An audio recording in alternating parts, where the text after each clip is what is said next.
Pourquoi perdre du gras? C'est simple en théorie, mais si difficile en pratique.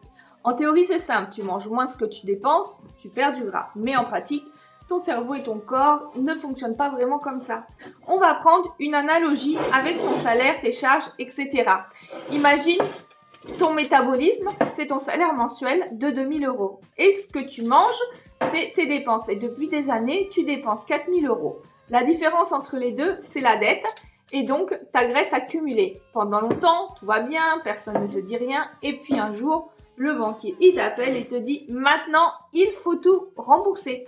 Et là, tu réalises que pour passer de 4000 euros à 2000 euros, il faudrait changer totalement de mode de vie. Déménager, arrêter les restos, supprimer les petits plaisirs, tout réduire d'un coup. C'est violent. C'est exactement ce que font la plupart des gens quand ils commencent un régime. Passer brutalement de 4000 euros à 1500. Psychologiquement, c'est énorme. Physiologiquement aussi. Tu tiens 2 semaines et puis tu craques.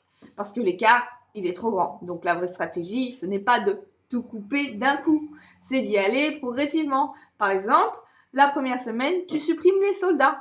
Et en parallèle, tu ajoutes 2000 pas par jour. Juste ça. Tu n'as pas encore corrigé tout l'écart, mais tu prends la bonne direction. Ensuite, tu continues. Tu ajoutes de la musculation. Et ça, c'est comme obtenir une promotion au travail. Et parce que tu as plus de muscles et ton corps dépense plus d'énergie au repos. Donc, ton salaire augmente et donc, tu n'as pas obligé de couper autant tes dépenses. Tu fais uniquement du cardio, c'est comme faire des heures sup sans jamais augmenter ton salaire de base.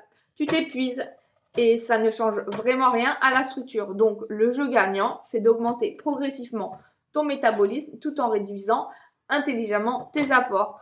Un petit déficit, un peu plus de muscles, un peu plus d'activité et de la patience. La dette diminue petit à petit sans choc brutal. C'est ça la vraie perte de gras durable.